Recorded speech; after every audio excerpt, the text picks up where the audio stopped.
우리 오늘 이 창세기 25장의 말씀을 가지고 언약을 빼앗는 자가 되라 이런 제목으로 이 25장 말씀을 함께 나누려고 합니다.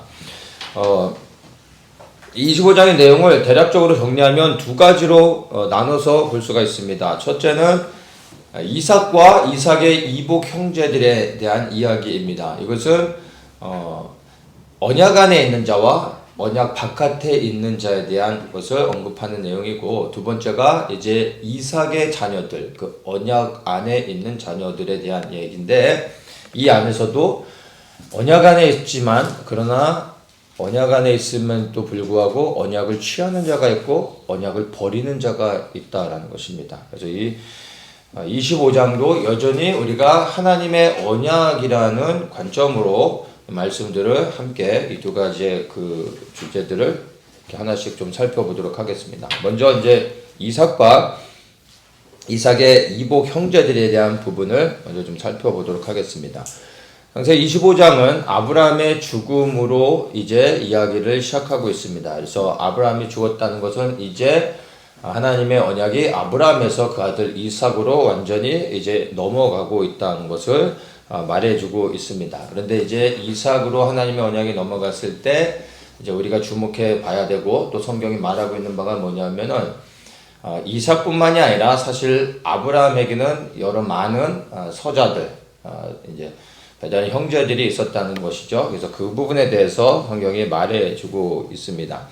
그래서 보면은 아브라함이 첩을 취했는데 그 이름이 그두라라 말하죠. 그래서 여기서 보면은 사라가 죽은 다음에 그 스토리상으로는 첩을 취한 것처럼 나오는데, 그게 아니라 이미 아브라함이 훨씬 더 젊었을 때 첩 그두라를 취했고, 그리고 그 자녀들이 이미 이삭과 더불어서 장성했던 겁니다. 그래서 지금 이제 언급한다고 해서 사라가 죽은 후에 그 아브라함이 첩을 취한 것은 아니라는 걸 아셔야 됩니다. 그래서 아브라함의 첩 그두라를 통해 이미 이삭과 함께 장성한 그러한 자녀들이 있었다라는 것이죠. 그래서 보면은 2절에 보면은 그들의 아들을 6명이 있었다라는 것을 얘기해 주는데, 특별히 그 가운데서도 욕산이라는 자와 또 미디안을 이야기하죠. 6 아들 중에서 욕산과 미디안을 이야기하는데 3절에 욕산의 자녀들을 또 이야기합니다. 스바와 드단을 낳고, 드단의 자손은 아수르 족속 이렇게 얘기하죠. 그래서 성경이 무엇을 말해주고 싶냐 하면은 우리가 흔히 잘 아는 아수르 잘 알고 있죠. 예, 그 첩의 아들들 가운데서 아수르가 나왔다라는 겁니다. 그리고 또 미디안의 아들 얘기하면서 쭉 얘기하는데, 미디안의 아들들이 결국에는 어떤 족속이 됩니까? 미디안 족속이 되는 겁니다. 특별히 이 두 아들을 통해서 사실 이 아브라함의 첩의 아들들이지만 그들이 어떠한 족속이 되는지를 단편적으로 우리에게 보여주고 있는 것입니다. 그래서 이들이 약속의 땅에서 떠나 어디로 이동했다고 말을 하고 있습니까? 바로 이들이 그 동쪽으로 이제 그 약속의 땅 동쪽으로 이동했다라고 6절에서 얘기하죠. 그래서 동쪽으로 이동했다기보다는 아브라함이 보낸 거죠. 정확히 얘기하면은 쫓아내보낸, 떠나보냈다고 말할 수 있습니다. 6절에 자기 서자들에게도 재물을 주어 자기 생전에 그들로 자기 아들 이삭을 떠나 동방곳 동국으로 가게 하였더라. 많은 재물들을 주고 약속의 땅을 떠나게 한 겁니다. 이삭을 떠나겠다는 겁니다. 왜일까요? 언약을 이어받는 자는 오직 이삭이기 때문에 그 약속의 땅에 머물러야 있어야 되는 사람은 오직 이삭 외에 없다는 겁니다. 그래서 떠나 보냈다라는 것을 우리가 살펴보아야 하는 것입니다. 그리고 이렇게 떠난 자들이 이스라엘의 동쪽에 거하게 되는데, 그들이 차후에, 그러니까 장래에 이들이 어떠한 족속이 되는지를 이 아수르와 미디안을 언급하면서 우리에게 암시해주고 있다는 것을 우리가 발견할 수 있어야 됩니다. 자, 그리고 또 다른 그 자손을 이야기하는데 이제 그 이스마엘입니다. 이스마엘의 아들들, 이스마엘의 후손들에 대해서 이제 얘기해 주는데 12절에 보면은 이제 13절부터 보면은 이스마엘의 후손들의 이제 이름을 언급합니다. 그래서 느바요부터 시작을 해가지고 게드마까지 해서 12명의 아들이 이스마엘에게 있었다라고 얘기합니다. 그런데 이제 16절에 이들을 어떻게 소개하냐면 이들은 이스마엘의 아들들이요 그 촌과 부락대로 된 이름이며 그 족속대로는 12방백이었더라. 이스마엘의 족속들이 12방백이었다라고 말하고 있습니다. 아주 좀 유사한 표현이 나오죠? 어떤 것과 유사합니까? 야곱의 아들들이 12명이었고 그들을 통하여 이스라엘의 12지파가 되는 겁니다. 그래서 이스라엘의 12지파와 이삭의 자녀들 그리고 야곱의 자녀죠. 이제 이삭을 통해 야곱이 나오고 야곱을 통해 이제 12명의 아들이 나오는데 이 12명이 이스라엘의 12지파가 되는 것입니다. 근데 이스마엘의 12아들들이 12방백이 된다라고 이스라엘의 12지파와 이스마엘의 12방백 그들의 후손을 대조해서 보여주고 있습니다. 그러니까 이 말은 곧 하나님의 언약을 가진 자들이 이제 12지파로 이제 세워지며 이스라엘 민족을 세울 때 또 반대편에서는 이들이 이 하나님을 대적하는 자들로 동일하게 12지파를 만들어서 이제 이들이 한 민족으로서 일어나게 된다는 것을 보여줍니다. 그리고 이들 또한 어디에 거주하냐면은 이스라엘의 남쪽과 동쪽으로 흩어져서 거주하게 됩니다. 근데 역사 속에서 보면은 나중에 이 모든 민족들, 그드라의 후손들뿐만이 아니라 이스마엘의 후손들 또한 동일하게 이스라엘을 대적하는 자들로 이렇게 일어나게 된다는 것을 나중에 역사를 통해서 우리가 볼 수 있게 되는 것입니다. 그래서 하나님의 언약 안에 있지 않은 자들은 결국에는 언약 안에 있는 자들을 떠나 언약 안에서 행하는 자를 대적하게 된다는 것을 성경은 분명하게 보여주고 있습니다. 그래서 우리 또한 하나님의 언약 안에 거하는 언약 백성이 되지 않으면 결국에 우리도 하나님의 언약을 가진 자들을 대적하는 자의 위치로 가게 될 수밖에 없다는 것입니다. 세상은 두 가지의 길밖에 없습니다. 항상 하나님의 길이냐 아니면 하나님의 길이 아닌 모든 길은 하나님을 대적하는 길인 겁니다. 무교는 하나님 보실 때 중립을 지키는 거니까 하나님께서 뭐 이것도 아닌 저것도 아닌 천국도 아닌 지옥도 아닌 그냥 애매한 곳에 두시겠습니까? 하나님을 믿지 아니하는 모든 자들은 하나님을 대적하는 것입니다. 그래서 우리가 하나님의 이름에 침을 뱉고 욕을 해야지만 하나님을 대적하는 것이 아니라 하나님의 언약 안에 있지 않으면 하나님을 대적하는 자가 된다는 것을 반드시 우리가 기억해야 될 것입니다. 그래서 하나님을 대적하지 않기 위해서 우리가 더욱더 하나님의 언약 안에 들어가 언약의 백성으로서 순종하며 살아가야 된다는 것을 우리가 이 이스라엘의 이 후손들과 또 이스라엘 대적하는 사실 이들 또한 아브라함의 후손임에도 불구하고 하나님의 언약 안에 있지 않기 때문에 결국에 대적하는 것들을 생각하면서 이것이 우리에게 주는 메시지가 무엇인지를 곰곰이 생각해 보시기를 바랍니다. 자, 이제 이삭의 자녀들을 우리가 좀 살펴봐야 되는데 이삭의 자녀들을 보기 이전에 간단하게 말씀에서 이삭에 대해서 우리에게 조금 설명해 주고 있습니다. 사실 창세기 전체 내용 가운데서 이삭에 대해서 언급하는 부분은 아주 극히 일부분입니다. 그런데 그 이삭에 대해서 설명해 주는 그 극히 일부분 가운데 그래도 이삭을 설명해 주는 부분이 25장에 있습니다. 그래서 우리가 성경에서 이삭을 어떻게 설명해 주고 있는지 우리가 이삭을 어떻게 이해해야 되는지 그것들을 좀 이삭을 먼저 좀 살펴보도록 하겠습니다. 자, 11절에 보면 아브라함이 죽은 후에 하나님이 그 아들 이삭에게 복을 주셨고 이삭은 부엘라헤로이 근처에 거하였더라. 이렇게 이제 말을 하죠. 아브라함이 죽고 났더니 하나님께서 그 아들 이삭에게 복을 주셨다 얘기합니다.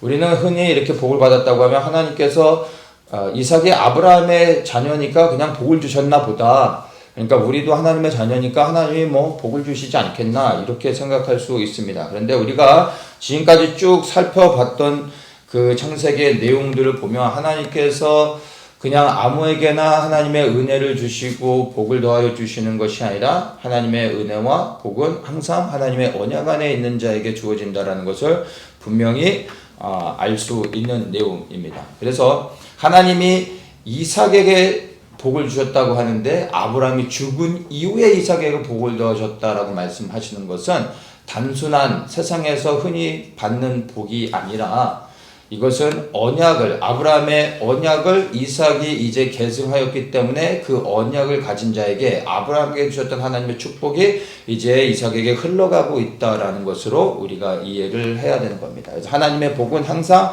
언약 안에서 행하는 자, 언약을 붙잡고 살아가는 자, 언약대로 살아가는 자에게 복을 주신다는 것을 반드시 기억해야 될 것입니다. 언약을 가지고 있기 때문에 복을 주신다고 생각할 때 우리 또한 하나님의 복을 받기를 원한다면은 복을 구할 것이 아니라 이삭과 같이 하나님의 언약을 계승할 수 있어야 되는 겁니다. 우리에게 실제로 계승하고 붙잡고 언약 안에 살아갈 수 있는 그 실제하는 언약이 우리 개개인에게 반드시 있어야 되는 것입니다. 그러면 하나님의 은혜와 복이 언약을 가진 자에게 찾아오시고 더하여 주신다는 것을 여러분 기억하시기를 바랍니다.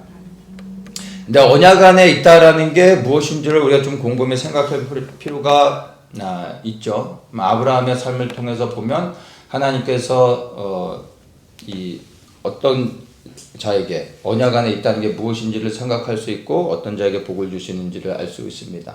아브라함은 언약을 하나님이 주시는 언약을 믿었기 때문에 언약을 따라 순종하며 살아왔다라는 것입니다. 그래야 본토 친척집을 떠났고 부르신 그 가나안 땅, 약속의 땅, 그에게 있어서는 참 두려운 땅이었음에도 불구하고 그 땅에 머무르며 일평생 그 땅에서 살았고 그 땅에서 죽었다라는 것입니다. 그래서 정말 우리가 하나님의 언약을 붙잡아야 되는데 그 언약을 붙잡는다라는 것은 동일하게 우리 또한 아브라함과 같이 실제하는 하나님의 언약을 우리가 찾아내고 그 언약을 붙잡고 그 말씀에 따라 순종하며 살아가며 그 자리를 지킬 때 하나님의 은혜가 우리를 찾아오시고 언약을 가진 자에게 은혜를 더해 주신다는 것을 반드시 기억하시며 나는 붙잡을 언약이 있는가? 그리고 그 언약 안에 나는 살고 행하고 있는가를 다시 한번 생각해 보시기를 바랍니다. 이제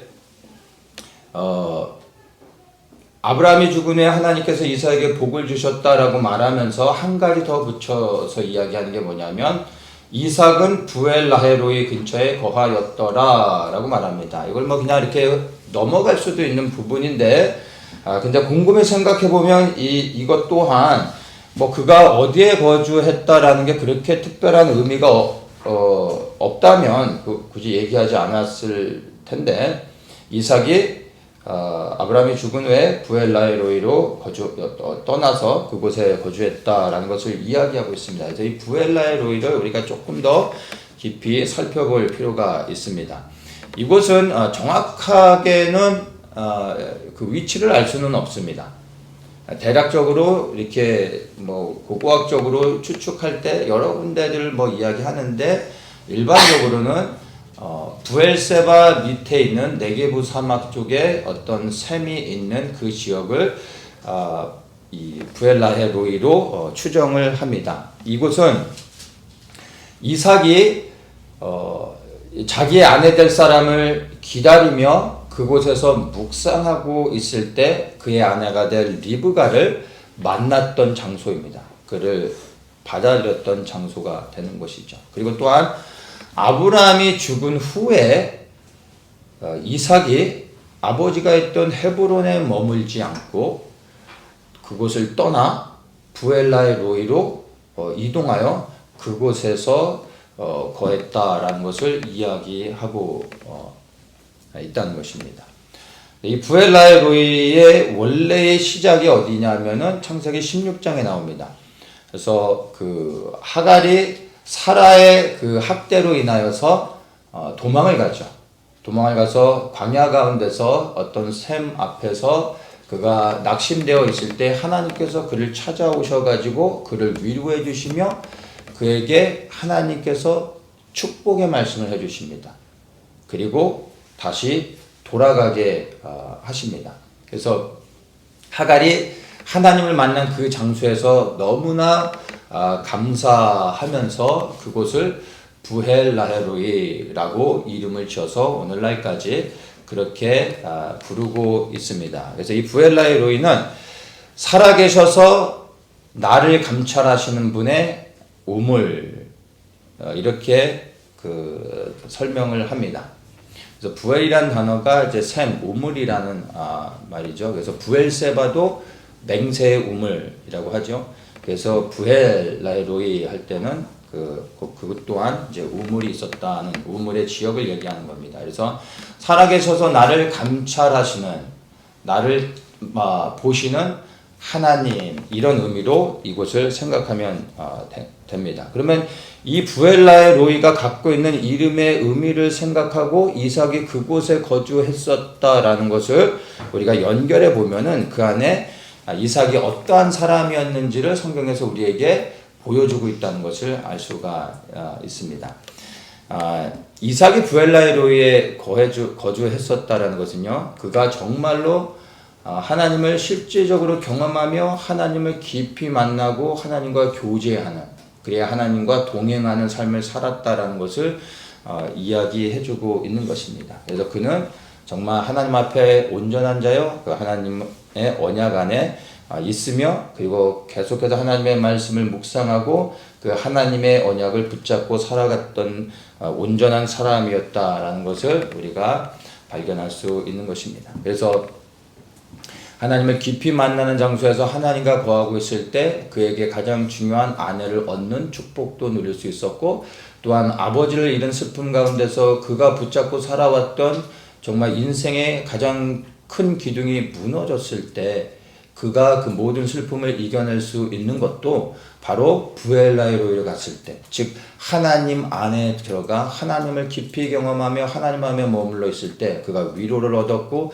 새 힘을 얻어 하나님의 언약 안에서 다시 살아갈 수 있는 능력을 얻게 됐다는 것을 생각할 수 있게 되는 것입니다.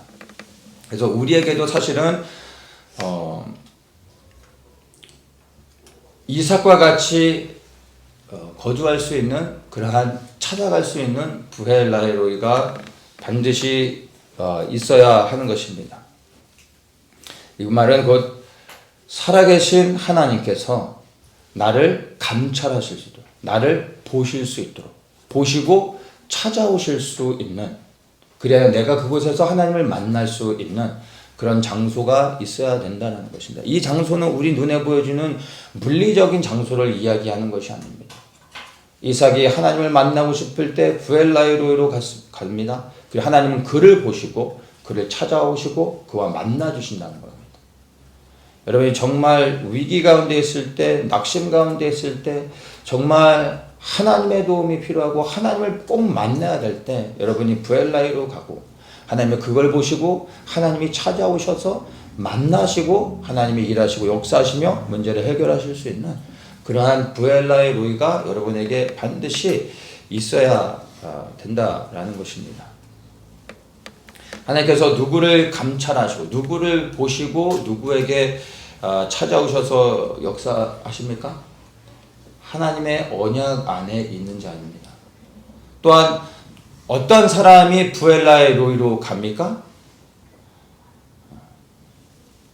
하나님을 온전히 신뢰하는 자, 그래야 하나님의 언약을 믿고 그 언약 안에서 행하는 자, 이런 자에게 찾아오시고 이런 자가 부엘라헤로 또한 간다는 것입니다.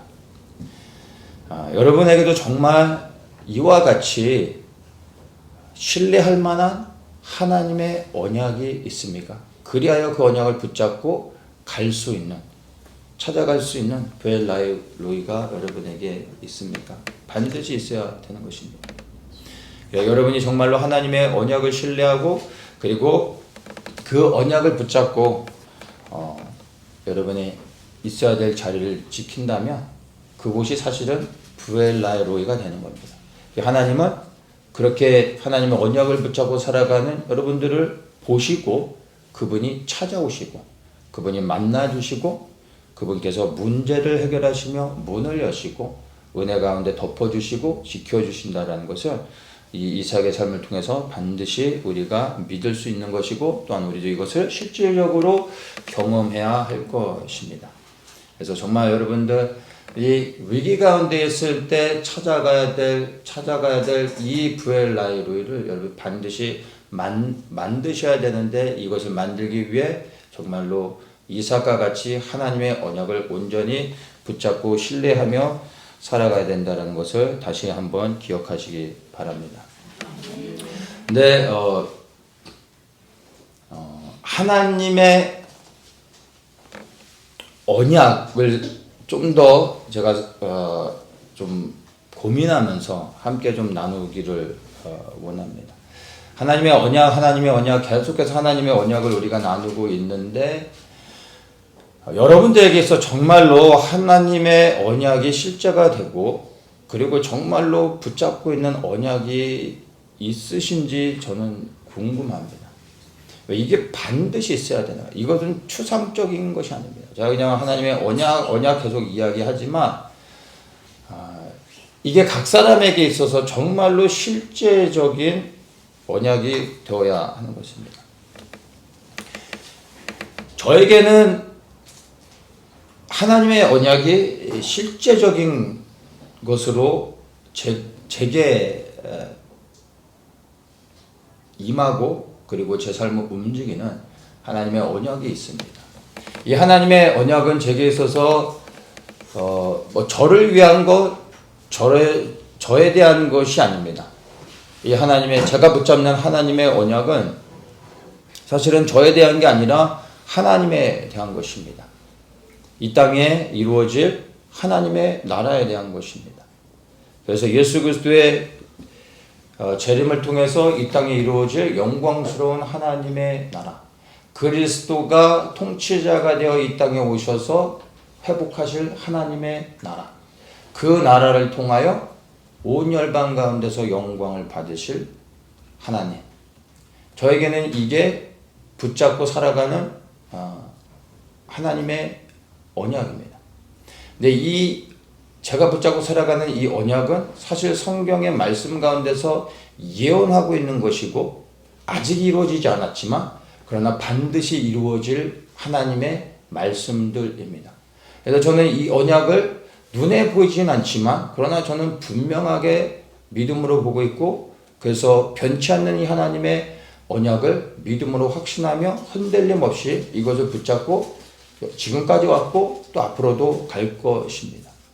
여러분들에게도 동일하게 보이지 않지만 싫지 않은 하나님의 언약, 그리하여 변치 아니하시고 영원하실 것이며 반드시 성취하실 그 하나님의 언약을 붙잡으시기를 축복합니다. 이 언약은 나에 대한 것이 아닙니다. 이 언약을 어떻게 나에게 적용해서 내가 하나님의 언약 안에 있는 유익함을 얻을 것인가로 접근하시면 안 되는 것입니다. 정말 여러분들에게도 저와 같이 여러분이 일평생 붙잡고 흔들림 없이 살아갈 수 있는 이 하나님의 언약이 여러분들의 삶의 실제가 되기를 다시 한번 축복합니다. 자, 이렇게 이제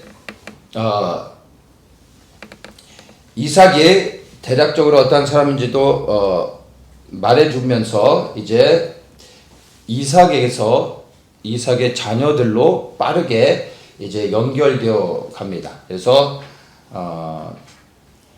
이삭에 대한 얘기는 성경에서 별로 이렇게 하지 않습니다.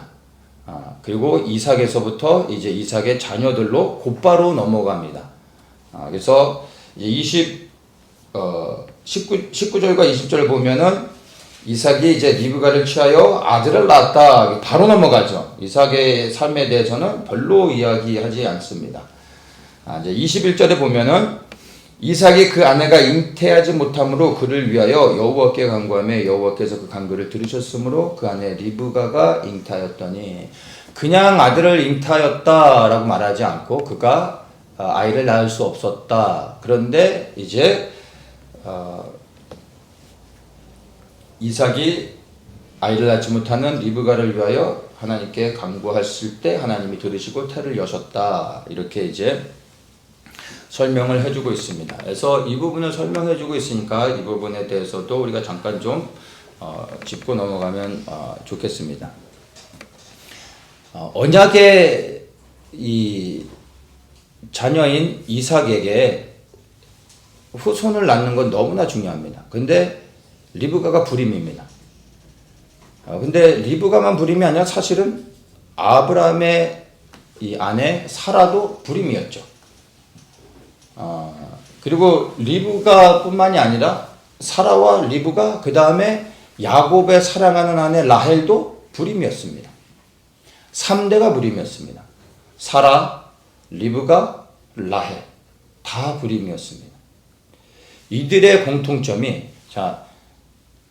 언약을 계승하는, 우리가 믿음의 조상들 하면 아브라함과 이삭과 야곱을 얘기하는데 이 믿음의 조상들의 아내들이 다 불임이었다는 겁니다. 이 불임이었다라는 게 공통점이 아니라 이들이 불임이었는데도 불구하고 다 태가 열려 자녀를 낳았다라는 게 공통점이라는 겁니다. 그러면 우리가 좀 생각해 볼 필요가 있습니다. 왜 아브라함은 유독히 그 대를 이어가면서 3대에 이어서 믿음의 조상들임에도 불구하고 자녀를 낳지 못하는 그러한 이제 문제가 생겼을까 보아야 합니다. 이 원인은 우리가 정확히는 알 수는 없습니다. 근데 제가 말씀을 나누며 이야기하고자 하는 포인트는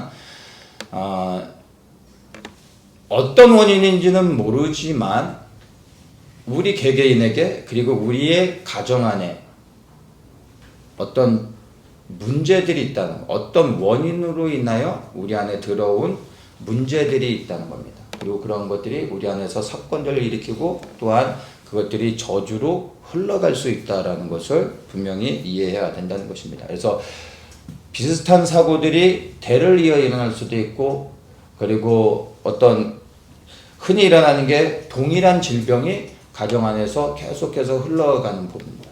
그리고 같은 사건이 반복적으로, 같은 문제가 반복적으로 계속해서 끊이지 않고 일어나는 것들, 이것이 내 개인의 삶에 대한 부분일 수도 있고요, 우리 가정 안에 흘러가는 대대로 내려가는 문제일 수도 있다라는 것입니다. 근데 이러한 문제들이 그냥 가만히 두면 시간이 지나면 저절로 해결되는 것이 아니라 이것을 그대로 두면 그대로 똑같이 그러한 문제들이 계속해서 일어난다라는 것입니다. 이것은 반드시 끊어낼 때 해결된다라는 것을 우리가 이해해야 될 것입니다. 사라는 하나님께서 일방적으로 태를 여셨습니다. 왜냐하면 믿음의 조상이요, 그리고 그는 반드시 자녀를 낳아야 됐고 하나님의 특별한 방법을 통하여 자녀를 가질 때 하나님이 행하셨다라는 것을 드러내고 보이고 증명하기 위해서 하나님이 일방적으로 행하셨습니다. 그래서 어떠한 경우에는 하나님께서 문제가 있을 때 나의 열심과 어떤 나의 노력 아니면 나의 어떤 선한 행위 뭐 이런 것과 상관없이 하나님이 일방적으로 어떤 문제들을 해결하실 수 있습니다. 근데 여기에 대해서는 우리가 할 수 있는 건 없습니다. 기도를 많이 한다고 하나님이 일방적으로 문을 여시는 것도 아닙니다. 그냥 하나님이 행하시는 겁니다. 그래서 이 부분에 대해서는 우리가 뭐 나눌 것이 없습니다. 그건 하나님의 영역이기 때문에. 그런데 우리가 보아야 될 것이 바로 이 리브가입니다. 리브가도 동일하게 자녀를 낳지 못하는 이 문제가 있었습니다. 근데 이 문제가 어떻게 해결되어집니까? 그의 남편인 이삭이 하나님 앞에 부르짖을 때에 태가 열렸다라는 것입니다. 가만히 기다렸더니 열린 것이 아니라 그가 부르짖을 때 하나님께서 들으시고 그 안에 태를 여셨다는 겁니다. 그러면 우리가 이제 나중에 그 라헬도 자녀를 못 낳게 되죠. 그 라헬의 태는 어떻게 열립니까? 라헬이 원통한 가운데 하나님께 직접 부르짖을 때 하나님이 들으셔서 태를 여셨다라고 말씀하십니다. 중요한 게 뭡니까? 부르짖어 간구할 때 하나님이 여신다라는 겁니다. 믿고 기다릴 때 여시는 것이 아니라 우리가 부르짖어 기도할 때 하나님이 들으시고 여신다라는 것을 여러분들이 반드시 기억해야 되는 것입니다.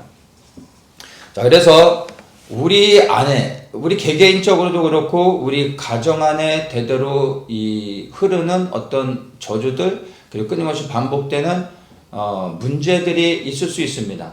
근데 이것들을 발견했을 때 이것을 끊어내는 방법은 바로 부르짖어 간구해야 된다는 겁니다. 싸워 끊어내야 된다는 것입니다. 근데 첫째, 제일 중요한 것이 무조건 부르짖는다고 되는 것이 아니라 가장 중요한 것은요. 부르짖어 기도하기 이전에 내가 먼저 하나님의 언약 안에 있어야 된다는 겁니다.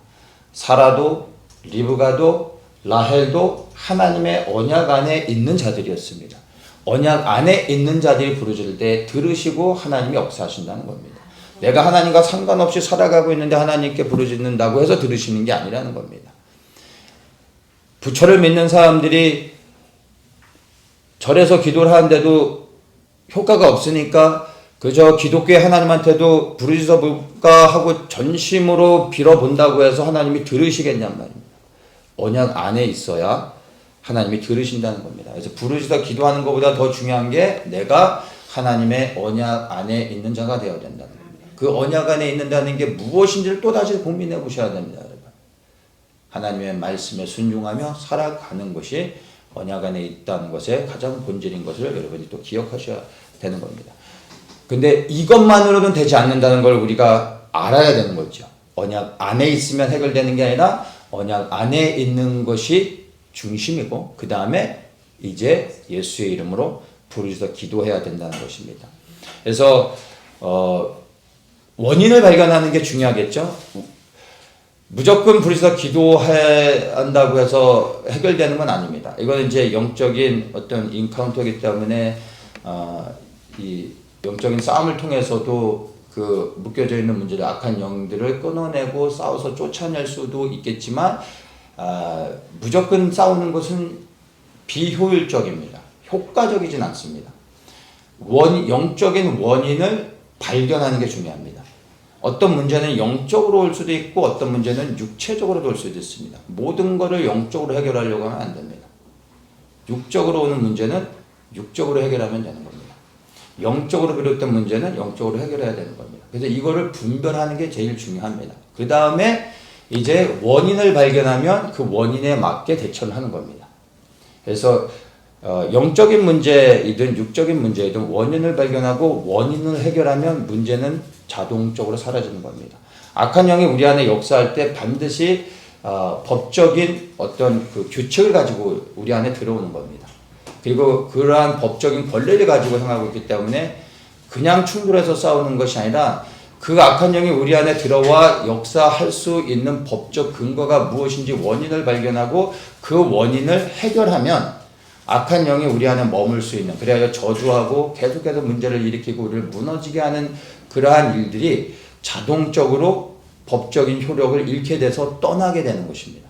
먼저는 영적인 원인을 찾아내고 원인을 해결하면은 악한 영의 법적 권세는 떠나가게 되는 겁니다. 그러면 불필요한 충돌과 영적 싸움을 할 필요 없이 자연스럽게 악한 영이 떠나간다라는 것을 생각하시고, 우리의 삶 속에, 개개인의 삶 속에, 또 우리의 가정 안에, 나는 아니지만 우리의 가족에 누군가에게 끊임없이 대대로 흘러가는 어떤 문제들이 있다면 여러분이 그것들을 영적으로 잘 분별하시고, 그리고 우리가 믿는 자들이기 때문에 이러한 문제들을 해결하는 것은 정말 하나님이 기뻐하시는 일이고, 그리고 이러한 문제들이 해결되어질 때 그것이 곧 악한 영의 이 법적 권리를 끊어버리고 쫓아냄으로 인하여 그곳에 하나님의 역사가 임하게 하는 것입니다. 그리고 이것은 곧 하나님의 나라가 그 삶 위에, 그 영 위에, 그 가정 위에 역사하시며 임하시는 겁니다. 이게 하나님의 나라가 이 땅 가운데, 우리의 영역 가운데 점차적으로 확장하며 하나님의 나라를 이루어가는 것입니다. 그래서 하나님이 정말 기뻐하시는 것이라는 것을 여러분들이 다시 한번 생각하시면서, 나에게 우리 가정 안에 이런 문제가 있지는 않은가 여러분들이 한번 살펴보시면서 이것들을 여러분들이 적용해 보시기를 바랍니다. 자, 이제 그 이삭의 자녀들에 대해서 이제 설명을 해줍니다. 23절에 보면은 여호와께서 그에게 이르시되 두 국민이 내 태중에 있구나. 두 민족이 내 복중에서부터 나누이리라. 이 민족이 저 민족보다, 저 족속보다 강하겠고 큰 자는 어린 자를 섬기리라. 이렇게 말씀하고 있습니다. 자, 이 말씀을 보면은, 가만히 보면 하나님께서 이삭의 두 자녀가 태어나기도 전에 이들의 운명을 완전히 정하셨다라고 이렇게 생각하게 됩니다. 그렇죠? 그래서 하나님께서 사람이 태어나기 이전에 하나님의 어떤 일방적인 택하심으로 인하여 하나님께서 그냥 그들의 운명을 그냥 결정하시는구나 라고 생각할 수도 있는, 오해할 수 있는 부분이 여기에 있습니다. 그렇게 여러분들이 이해를 하시면은 하나님에 대한 큰 오해를 갖게 되는 것입니다. 이제 이런 것으로 비롯되어지는 게 이제 일반적인 예정론을 이야기하는 거죠. 하나님은 천국 갈 사람을 정했고 지옥 갈 사람을 정했다라는 거죠. 하나님이 무엇을 정하시고 하나님은 선하시기 때문에 하나님의 선택이라고 생각할 수 있게 되는 겁니다. 왜냐하면 이 두 아들의 인생도 이미 태어나기도 전에 태중부터 정하셨던 걸 보게 되지 않습니까? 그러면 하나님께서 하나님이 원하는 대로 너는 지옥에 가, 너는 천국에 가. 이들이 어떠한 삶을 살건 어떠한 것을 결정하던 그들의 노력과 어떤 그들의 행함과 상관없이 하나님이 정하셨다라고 생각하게 되면은 우리 안에 두려움이 생기게 됩니다. 지금 우리가 열심히 하나님 앞에 나와 예배드리고 있는데 혹 하나님께서 나의 인생의 끝에 정하신 것이 지옥이라면 지금 우리가 나와 예배드리고 있는 이 모든 수고가 헛된 것이 되지 않습니까? 이것이 정말로 해결되지 않으면 어느 날 뜨겁게 예배드리다가 나의 인생의 끝은 지옥이 아닌가? 하나님 정하셨으면 어떡하지? 뭐 아니면 도 아닙니까? 둘 중에 하나 아닙니까? 이것이 우리 안에 해결되지 않으면 두려울 수밖에 없는 겁니다. 근데 하나님을 오해하시면 안 됩니다. 하나님은 선하신 분입니다. 하나님이 무엇을 하셔도 선하시다라는 것이 아니라 하나님의 행하시는 모든 일들이 하나님은 선하시다라는 것으로 이해를 하셔야 되는 겁니다. 뭘 하셔도 선하시다라는 것과 하나님의 행하시는 모든 것이 선하시다라는 건 완전히 다른 의미인 것입니다. 하나님은 거짓말을 하셔도 선하시고 하나님은 살인하셔도 하나님이기 때문에 그 행위는 하나님의 살인은 선한 겁니다. 이 말이 되는 겁니까? 아니죠. 하나님은 선하시기 때문에 하나님의 행한 모든 것은 완전하십니다. 이것을 우리는 이렇게 이해해야 됩니다. 하나님의 전지하심을 다 아시죠? 하나님은 전지하신 분입니다. 모든 것을 아십니다. 이 전지하시다라는 의미는 하나님 지식이 많아서 모든 것을 다 아는 그런 분이다라는 의미가 아니라 하나님의 전지하심은 하나님은 미래에 일어날 모든 일들, 우리 인생의 미래의 순간순간의 모든 일들, 그리고 우리 인생 마지막 순간에 우리가 무엇을 선택하여 그 결과가 어찌해야 될 것, 어떻게 되어지는 것 또한 하나님은 미리 다 아신다라는 겁니다. 정하셨다라는 게 아니라 그분이 아신다라는 겁니다. 그게 하나님의 전지하심입니다. 어떻게 이렇게 할 수 있냐고요? 그래서 하나님이신 겁니다. 우리가 지금 이렇게 열심히 예배를 드리고 살아가고 있지만 하나님 앞에 부르짖어 기도하며 하나님 앞에 언제 서려고 하고 있지만 우리 가운데 혹시 누군가 이제 1년 후에 하나님을 떠나 스스로 하나님을 버리고 나아갈 수 있다라는 것 또한 알린다는 것입니다. 누군가 그런다는 게 아니라 그럴 수도 있다라는 것을 하나님 다 아신다는 겁니다. 그러나 그럼에도 불구하고 인생을 하나님을 떠나 평생 살다가 마지막 순간에 그리고 하나님께 돌아와 하나님의 은혜 안에 머물러 구원을 받게 될 그럴 사람도 하나님은 다 아시는 겁니다. 그 모든 것을 아시고 미리 택하셔서 하나님이 정하신다라는 겁니다. 그래서 하나님은 선하시다라는 겁니다. 이해되십니까? 그래서 여러분 하나님의 전지하심을 믿고 그리고 하나님의 행하시는 모든 것이 선하시다는 것을 생각하면서 우리가 할 수 있는 우리의 삶의 최선들을 해야 되는 것입니다. 우리의 최선 갖고는 물론 부족하지만 우리가 하나님 앞에 온전히 살아가려고 몸부림치며 최선을 다할 때 그 위에 하나님의 은혜가 우리를 덮어주시며 이 세상을 이겨나갈 수 있는 힘과 능력을 주신다는 것입니다. 우리의 열심과 노력과 결단만으로는 절대로 하나님 앞에 끝까지 온전히 서 나아갈 수 없지만 그러나 그 연약한 우리의 결단과 하나님 앞에 나아가려고 하는 작은 몸부림이 있어야 그 위에 하나님의 능력을 우리에 부어주시는 겁니다. 그리고 우리가 그 끝에 하나님을 영광스럽게 뵐 수 있다는 것을 여러분들이 반드시 아셔야 되는 것입니다. 그래서 이것을 우리가 안다면은 정말로 우리의 매일의 삶 속에서 우리가 하나님 앞에 어떻게 살아야 될지를 다시 한번 생각할 수 있게 되는 겁니다. 그래서 하나님께서는 큰 자와 작은 자를 이미 나누셨습니다. 무엇을 가지고요? 미래에 이들이 무엇을 선택하여 그들의 결과가 스스로 어떤 길을 가게 될 걸 다 아셨기 때문에 하나님은 그렇게 택하셨다라는 것을 여러분들이 다시 한번 기억하시기 바랍니다. 자, 이제 에서와 야곱에 대해서는 우리가 너무나 잘 아는 부분이죠. 에서와 야곱의 쌍둥이고, 그들이 이제 에서가 먼저 나오고, 이제 야곱이, 이제 동생으로 태어났습니다. 그리고 이들이 이제, 그냥 뚝딱 커버립니다. 27절에, 이렇게 설명하죠. 그 아이들이 장성함에 에서는 익숙한 사냥꾼인고로 들사람이 되고, 야곱은 조용한 사람인고로 장막에 거하니, 이렇게 설명합니다. 이 아주 단편적인 설명인 것 같지만 이 안에 하나님께서 에서와 야곱이 어떠한 사람인지를 우리에게 아주 정확하게 명확하게 분명하게 알 수 있도록 설명해 주고 있습니다. 에서는 익숙한 사냥꾼이라 들사람이 되었다. 세상에 나가 행하는 사람이 됐다. 이렇게 설명하고 있습니다. 익숙한 사냥꾼, 능숙한 사냥꾼이 되어졌다. 그래요. 들사람이 됐다. 이 말의 의미는요. 그는 스스로의 힘을 의지하여 자기의 열심으로 세상에서 조금도 부족함 없이 살아가는 사람이 되었다라는 겁니다. 그래야 그는 하나님이 필요 없는 사람, 스스로를 의지하며 살아갈 수 있는 사람, 스스로의 능력으로도 부족함 없이 살아가는 사람이 되었다. 그래야 그는 세상을 향하여 나아가는 자가 되었다는 겁니다. 이해되십니까? 에서가 어떤 사람인지를 분명하게 우리에게 이야기해주고 있습니다. 근데 반대로 야곱은 조용한 사람이요 장막에 거하는 자였다라고 말해주고 있습니다.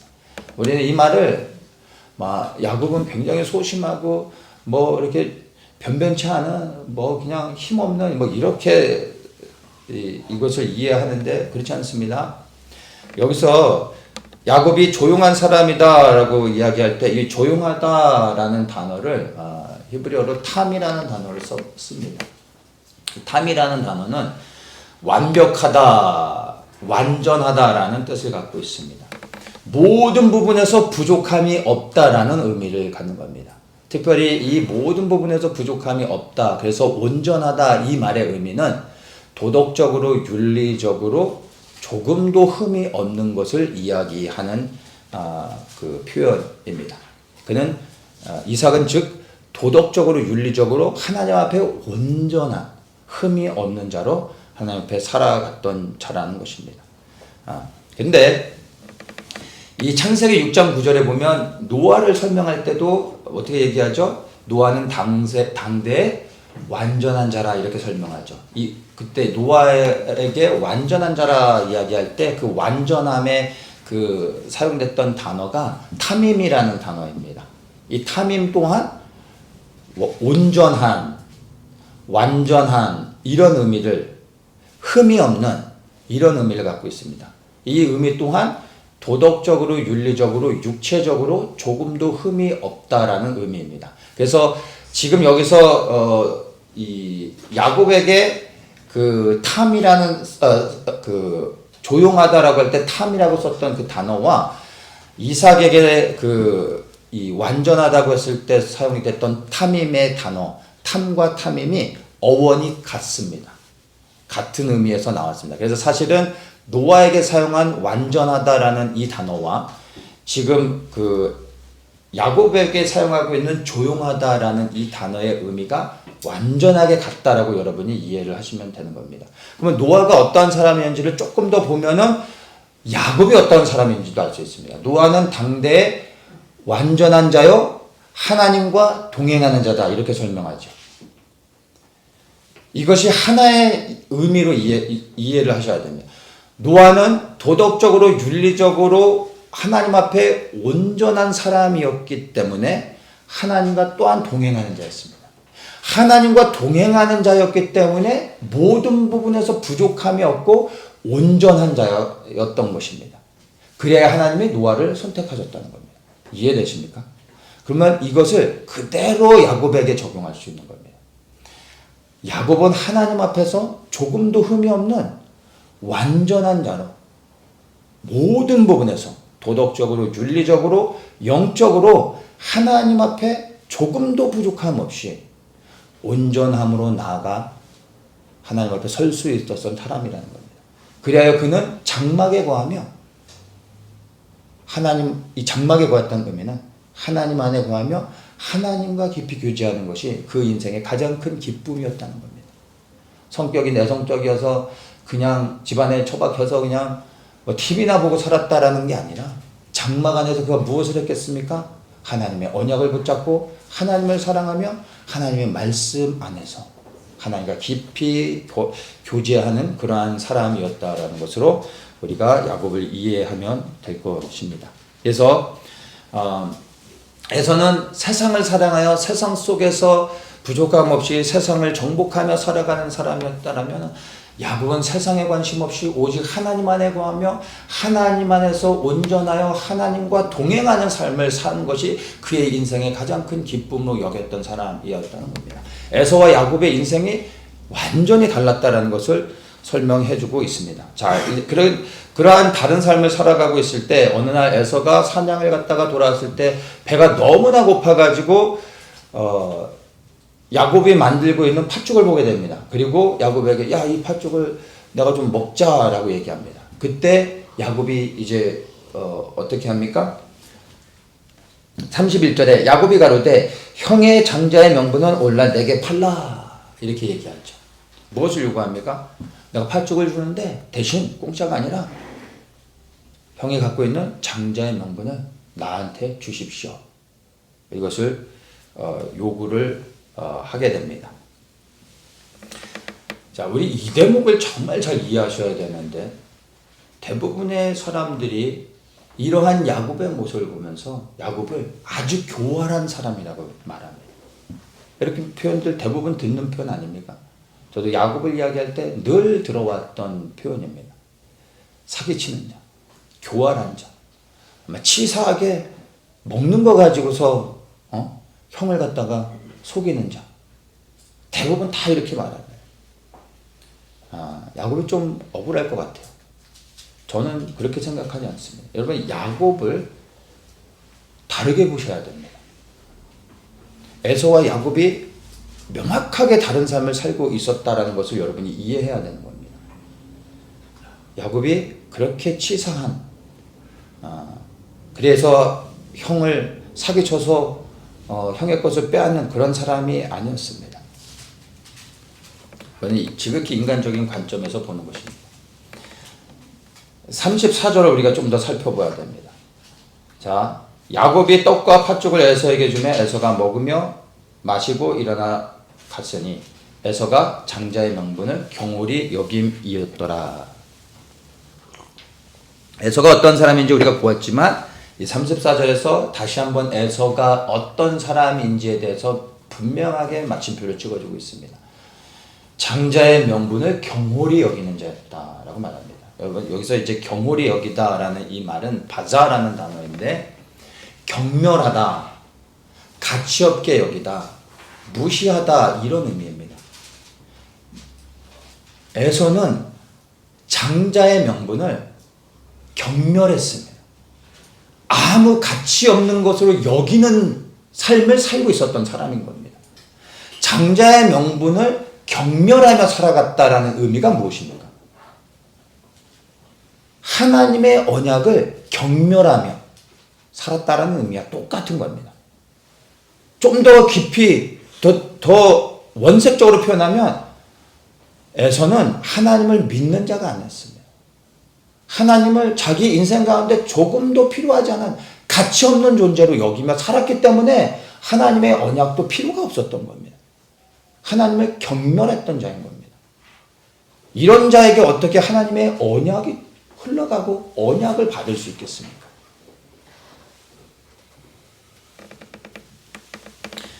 야곱이 에서에게서 장자의 명분을 빼앗은 것이 아닙니다. 에서가 하나님의 언약을 팥죽 한 그릇만도 못하게 가치없게 여겼기 때문에 그 언약을 빼앗기게 된 것입니다. 야곱이 아무리 팔라고 했어도 에서가 안 팔면 그만입니다. 야곱이 속여서 팔았습니까? 아니요. 정정당당하게 팔라고 여겼습니다. 에서가 정말로 이것을 가치 있게 여겼다면은 팥죽이 100그릇이라고 한들, 팥죽에 플러스 더 다른 걸 준다고 한들 에서가 그걸 팔 수 있었겠습니까? 팥죽 한 그릇만도 못하게 여겼기 때문에 버려버렸던 겁니다. 야곱이 사기를 친 게 아니라 에서가 어떤 사람인지를 명확하게 보여주는 것입니다. 그런데 반대로 야곱은요, 어떤 사람이었습니까? 하나님 앞에서 온전하며 하나님과 동행하는 자였기 때문에 이 하나님의 언약이 얼마나 소중한 것이며 가치 있는 것이며 그리고 이것이 사모할 만한 것이며 무슨 일을 행해서라도 이 언약을 붙잡아야 된다는 것을 너무나 잘 알고 있었던 것입니다. 그래서 그 언약을 갖고 싶었던 것입니다. 하나님의 언약을 보았고 그 언약을 갖길 원하는 것이 여러분 죄가 되겠습니까? 아니지 않습니까? 그래서 그는 이 언약을 사모하였기에 그 언약을 갖기 위하여 그가 할 수 있는 최선을 다했던 것입니다. 혈통적으로 본다면 하나님의 언약은 에서에게 가는 것이 너무나 당연한 것입니다. 그러나 우리가 이 에서와 야곱의 삶을 통해 분명히 알 수 있는 것은요, 실제 하나님의 언약은 혈통을 따라가지 않는다라는 것입니다. 그리고 이것은 혈통을 따라가는 것이 아니라 하나님의 언약을 믿고 사모하고 그 언약을 붙잡기 원하는, 언약을 갖기 원하는 자들에게 그 언약이 흘러간다라는 것입니다. 여러분, 이 야곱이 하나님의 언약을 취했다라는 게 우리에게 얼마나 큰 축복의 메시지인지 아십니까? 혈통을 따라가는 것이라면 여러분, 우리는 결탄코 하나님의 언약 안에 들어가 하나님의 구원을 받을 수 없는 자들인 것입니다. 무조건 이스라엘 하나님의 택한 자들만 구원을 받아야 되는 것입니다. 우리는 아브라함의 언약 백성이요 아브라함의 자녀들입니다. 어떻게 해요? 그리스도를 통하여 하나님의 언약 안에 들어갈 수 있게 되어진 것입니다. 이 야곱이 하나님의 언약을 취했다라는 것은 우리에게 있어서 너무나 큰 복이, 이 격려요 은혜가 되는 것입니다. 우리 또한 이 야곱이 에서에게 흘러간 하나님의 이 언약, 그 언약 안에 있는 하나님의 생명과 영광과 아름다운 것들을 볼 수 있어야 됩니다. 그리고 우리도 이 이삭과 같이, 아니 야곱과 같이 우리가 할 수 있는 모든 것을 들여 이 하나님의 언약을 취해야 되는 겁니다. 왜냐하면 그 안에 우리가 원하는 영원한 생명이 있고 그 안에 하나님의 영광이 있고 그 안에 들어갈 때 우리가 하나님의 영광에 참여할 수 있는 겁니다. 팥죽이 아니라 모든 것을 들여서라도 우리가 이 언약 안에 들어가야 되지 않겠습니까? 하나님의 언약은 거저 주어지는 것이 아니라 반드시 믿음으로 행하는 자에게 언약이 주어진다는 것을 다시 한번 기억하시면서 여러분, 이 언약 안에 들어가기 위해 그리고 이 언약을 갖는 자가 되기 위해 여러분이 할 수 있는 모든 것을 하십시오. 그것을 하나님이 기뻐하시는 것입니다. 말씀을 맺겠습니다. 우리가 하나님의 언약 안에 들어가 이 하나님의 언약의 생명과 축복, 그 안에 있는 능력과 영광을 정말로 누리고 싶다면 방법은 하나입니다. 첫째, 하나님 앞에서 온전한 자가 되십시오. 이삭과 같이, 야곱과 같이 하나님 앞에서 모든 부분에서 흠이 없는 자들, 도덕적으로도 윤리적으로도 그리고 영적으로도 조금도 부족함이 없는, 그래야 하나님 앞에 언제든지 나아가며 하나님과 동행할 수 있는 사람이 되어야 하는 것입니다. 그리고 이제 하나님의 언약을 귀로 듣는 자가 아니라 눈으로 보고 그 언약을 붙잡기를 원하는, 그 언약을 사모하는 자가 되어야 하는 것입니다. 보이는 언약을 취하기 위해서 여러분이 할 수 있는 모든 것을 하셔야 되는 것입니다. 주님께서 이 땅에 오셔 사역을 하시면서 우리에게 놀라운 말씀하십니다. 천국은 누구에게 주어집니까? 침노하는 자에게 주어지는 것이다. 침노하는 자가 천국을 빼앗는 것이다 라고 분명하게 말씀하고 있습니다. 여러분, 하나님 나라에 들어가는 방법은 어떻게 해야 됩니까? 침노하는 자, 빼앗는 자가 하나님 나라를 얻는 것입니다. 하나님의 나라 안에 들어가는 것이고 하나님의 언약을 갖는 것이다. 그리고 하나님의 언약 안에 있는 하나님의 생명을 얻고 싶다면 여러분 싸우는 자가 돼요. 침노하는 자가 돼요. 빼앗는 자가 되어야 되는 것입니다. 하나님의 언약을 여러분의 믿음으로 취하는 자가 되시기를 다시 한번 예수님의 이름으로 축복합니다. 참 좋으신 주님 감사합니다. 이삭을 통하여 그리고 야곱으로 흘러가는 이 하나님의 언약들을 통해 우리가 이 땅 가운데서 어떠한 삶을 살아야 되는지를 다시 한번 보게 됩니다. 하나님 앞에서 온전한 삶을 살았던 이삭과 같이 그리고 하나님 앞에서 완전한 자로 부족함 없이 하나님과 동행했던 또한 야곱과 같이 하나님 우리가 하나님 앞에 서기에 조금도 부족함이 없는 온전한 사람이 먼저 되기 원합니다. 그리고 그 온전함으로 하나님과 동행하며 하나님 안에 있는 그 언약 그리고 그 언약 안에 있는 생명과 영광을 눈으로 보게 하시고 그것을 믿음으로 취하여 얻게 하여 주시옵소서. 이 일들을 위해 우리가 마땅히 드려야 될 수고와 대가가 무엇인지를 생각하게 하시고 이 언약을 얻기 위하여 주님 우리가 할 수 있는 모든 것을 행할 때 그 위에 주님의 능력으로 덮어주시며 야곱과 같이 얻을 수 없었던 가질 수 없었던 그 언약을 취하는 자 언약의 자녀가 되는 은혜를 우리 가운데 더하여 주시옵소서. 예수 그리스도의 이름으로 기도합니다. 아멘.